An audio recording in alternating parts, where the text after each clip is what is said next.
बहुत से साधक मित्रों का प्रश्न होता है कि सर क्या सब कुछ प्रारब्ध है? जो हमारे साथ होता है या हम करते हैं वो सब पहले से ही प्रारब्ध में लिखा होता है। कृपया मार्गदर्शन करें। प्रारब्ध कर्म क्या है? प्रिय साधक मित्रों नमस्कार, मैं सत्यानंद और मेरे आत्मबोध चैनल में आपका स्वागत है।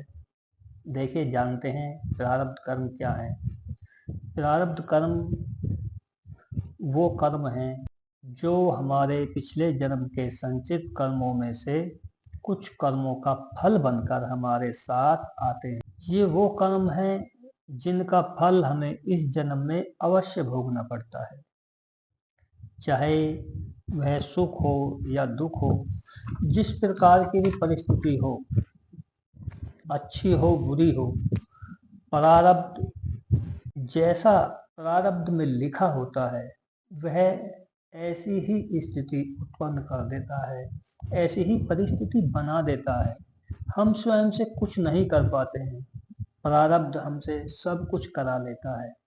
जो उसमें लिखा होता है, जो फल हमें भोगना है, चाहे वह अच्छा हो चाहे बुरा हो, जिस प्रकार का भी हमारा प्रारब्ध है वह हमें भोगना ही पड़ता है।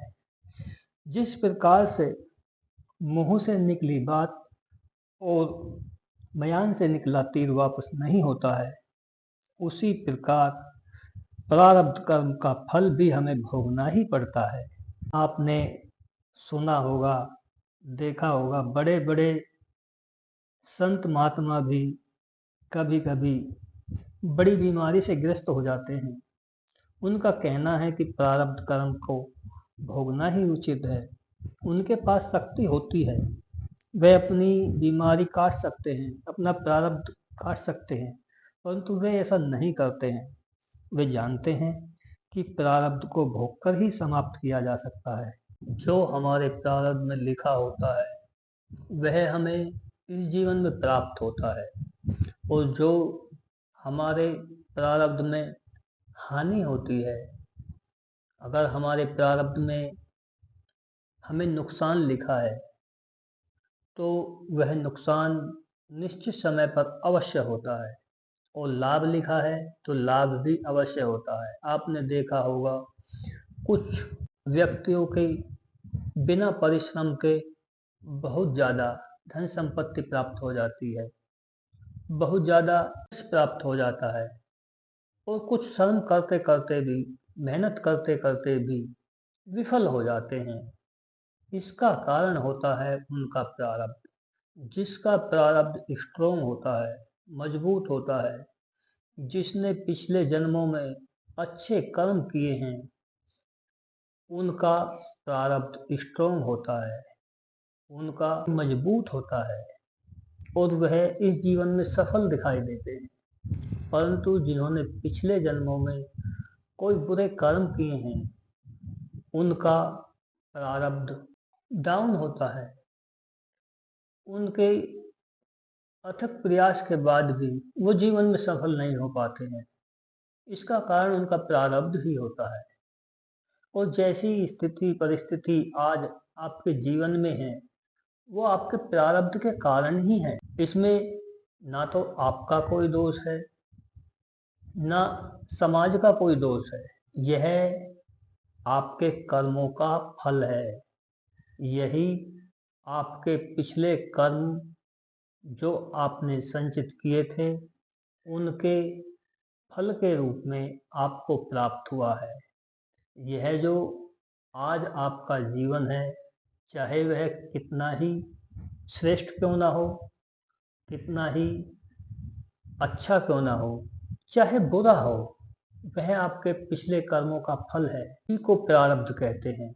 और प्रारब्ध वो है जो होकर रहता है, इसको टाला नहीं जा सकता। इसे कहानी के माध्यम से समझते हैं। देखिए, एक व्यक्ति था, बहुत पूजा पाठ करता था, सुबह शाम मंदिर जाता था और भगवान का भजन करता था। एक दिन एक राजा के यहाँ पर चोरी हो जाती है। वह चोर उसका सारा खजाना लेकर भाग जाते हैं, परंतु उस उनमें से एक चोर उस मंदिर में आकर छुप जाता है। और जैसे ही राजा की सेना उस मंदिर की तरफ जाती है तो वह वहां से भाग जाता है। परंतु उस मंदिर में जिसमें वह व्यक्ति साधना करता था, वह उस समय साधना कर रहा था और राजा के सैनिक उसी को चोर समझकर वहां से ले जाते हैं। जब उस व्यक्ति को राजा के सामने पेश किया जाता है तो बताया जाता है कि इसने ही धन चुराया है, इसी के पास से धन बरामद हुआ है। तो उसके राजा दोनों हाथ कटवा देता है। अब वह व्यक्ति बिना कोई कर्म किए, न उसने चोरी की, न उसने अच्छा किया, न उसने बुरा किया, परंतु उसके हाथ कट गए। वह इस बात से बहुत ही विचलित हो गया, बहुत ही परेशान हो गया कि कहते हैं कि अच्छे कर्म करने से अच्छा फल मिलता है, बुरे कर्म करने से बुरा फल मिलता है। मैंने तो कुछ किया ही नहीं है, मेरे दोनों हाथ क्यों कटवा दिए गए? भगवान ऐसा मेरे साथ क्यों हुआ? और वह इन प्रश्नों के उत्तर जानने के लिए वहां से दूसरे राज्य की तरफ चला जाता है। वह उस राज्य में खोजता है, क्या कोई मेरे इस प्रश्न का उत्तर दे सकता है कि जब मैंने कोई गलत काम किया ही नहीं, फिर मेरे हाथ क्यों काटे गए? तो इस पर एक व्यक्ति कहता है कि हमारे राज्य में एक बहुत बड़ा ज्योतिषी है, आप उसके पास जाइए, वो बता सकता है कि आपके साथ ऐसा क्यों हुआ है। व्यक्ति वहां से चल देता है। कुछ समय के बाद वह उस ज्योतिषी के पास पहुंचता है, परंतु वहां पर ज्योतिषी नहीं होता है, उसकी पत्नी उस वक्त घर में होती है। ज्योतिषी कहीं बाहर गया हुआ होता है। जैसे ही वह व्यक्ति ज्योतिषी के घर जाता है और पूछता है कि क्या ज्योतिषी यहाँ पर हैं, तो ज्योतिषी की पत्नी अपने पति को हजार अपशब्द बोलती है और अच्छा बुरा कहती है, जिससे वह व्यक्ति सोचता है कि क्या जिसका जिसके घर में उसकी पत्नी उसका सम्मान नहीं करती हो, वही उसको इतना भला बुरा कहती है, वह व्यक्ति कैसा होगा? वह कैसे मेरे बारे में बता सकता है कुछ? परंतु काफी जिज्ञासु था, वह जानना चाहता था कि मेरे साथ ये परिस्थिति, ये घटना क्यों घटी। इसलिए उसे वहां रुकना पड़ा और वह इंतजार करने लगा। देर के बाद वो ज्योतिषी वहां पर आता है और प्रणाम करता है, उनके जलपान का व्यवस्था करता है।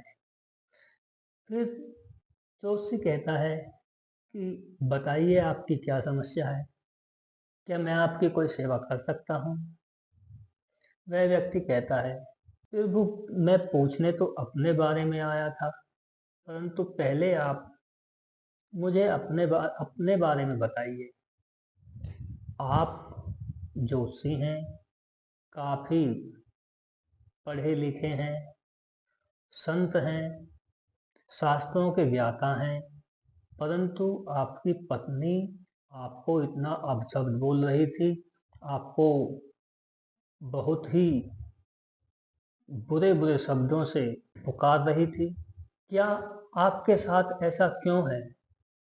आप अपनी पत्नी को कैसे झेल रहे हैं? आपके संबंध इनसे ऐसे कैसे हो गए? एक धर्मात्मा व्यक्ति का संबंध एक इतनी अभद्र औरत के साथ कैसे जुड़ गया? कृपया पहले आप मुझे अपने बारे में बताइए।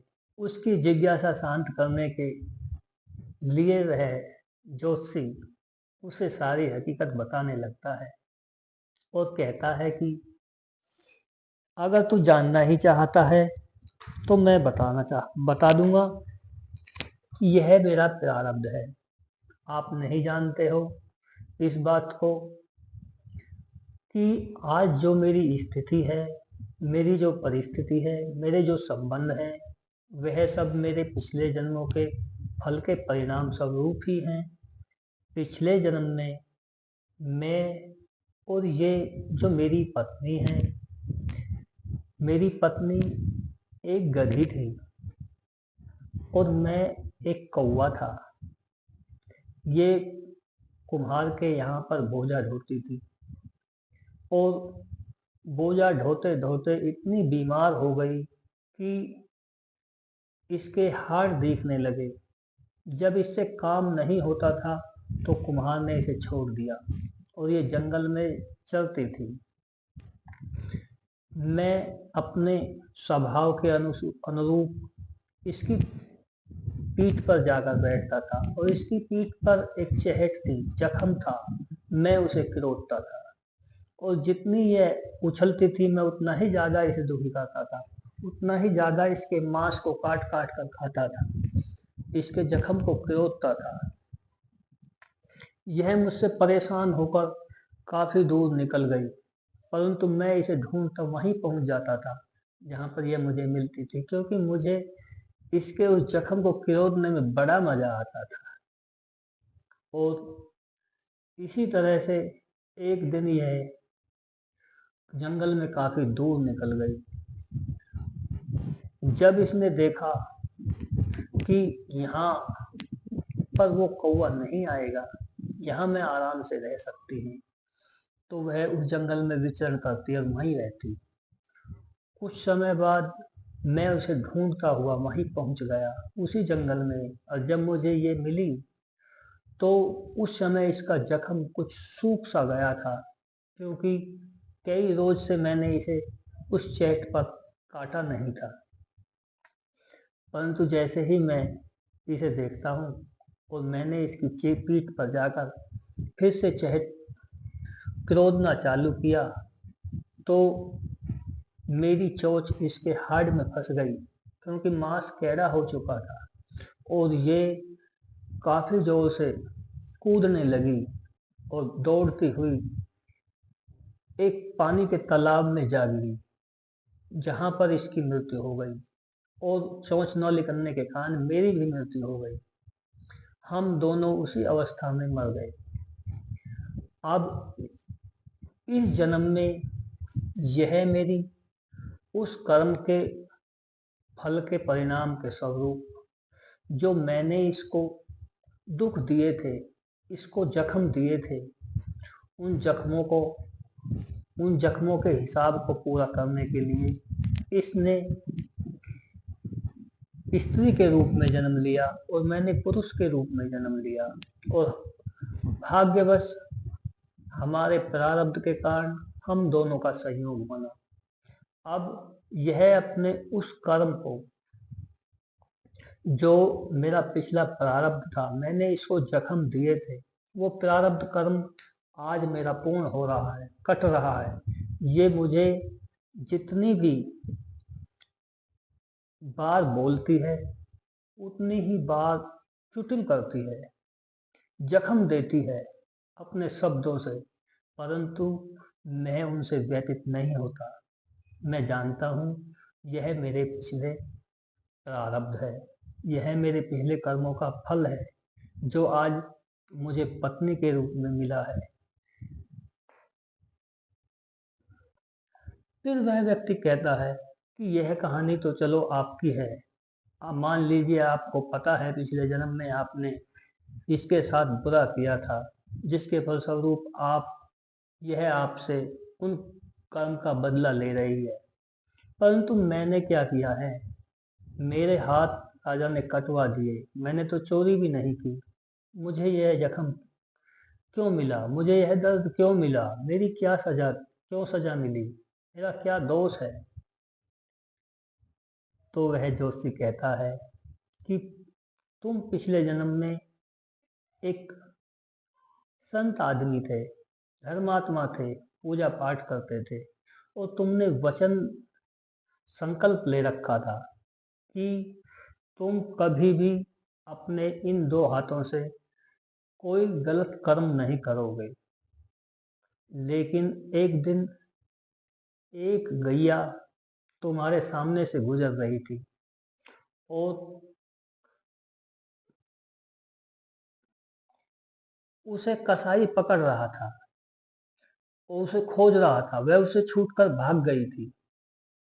और जैसे ही गैया आपके आगे से निकल कर गई, वैसे ही आपने उसे देख लिया और थोड़ी देर के बाद वहाँ पर वो कसाई भी आ जाता है, जिससे वो गैया बची फिरती भाग रही थी।